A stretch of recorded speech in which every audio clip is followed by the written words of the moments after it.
Masuk zona rawan konflik, Kabupaten Ogan Kombreng Ulu jadi titik perhatian pihak Pangdam II Sriwijaya sama Polda Sumatera Selatan.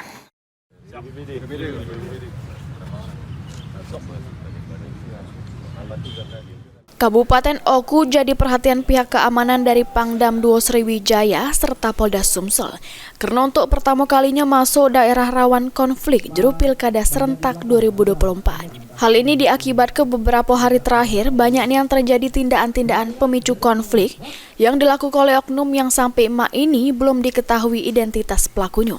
Pecah yang terjadi pada pengepungan kantor bupati, penujahan korcam Salasiko Paslon, sweeping di rumah-rumah pendukung Salasiko Paslon, serta yang terakhir, puluhan massa menggeruduk rumah Ketua Bawaslu Oku pada tengah dalu.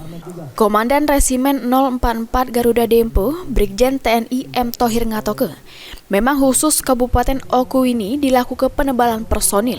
Menurutnya, pihaknya bakal melakukan tindakan ke siapapun yang jadi provokator baik itu di tingkat KPU sampai TPS. Tegasnya di lapangan semuanya harus menyukseskan pelaksanaan pilkada, ya semuanya harus menyukseskan ini, baik itu TNI, Polri, penyelenggara KPU, Bawaslu, kemudian masyarakat, semua harus mensukseskan ini. Karena suksesnya pelaksanaan pilkada di Oku ini tidak mungkin hanya oleh Pak Kapolres, tidak mungkin hanya oleh Pak Dandim, tapi harus seluruh komponen bangsa yang ada di sini harus sama-sama menyukseskan.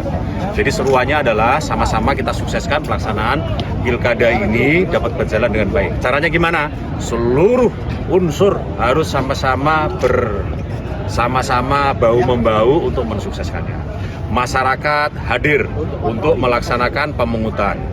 Masyarakat hadir untuk memenuhi TPS-TPS sehingga kehadirannya ini bisa banyak. Petugas keamanan juga demikian, menjaga supaya masyarakat yang datang ke TPS itu bisa aman nyaman. Datang sampai kembali, datang nyoblos sampai dengan kembali mereka nyaman. Ini semua yang harus kita tegaskan di lapangan. Sesudah melakukan apel gabungan dan Rem 044 Garuda Dempo bersama Forkopimda Oku meninjau kantor Bawaslu serta kantor KPU setempat. Dan Rem juga nyebut ke situasi keamanan terus bakal dipantau oleh Pangdam sama Polda Sumsel sampai selesai penghitungan surat suara. Ari Pranika, PAL TV.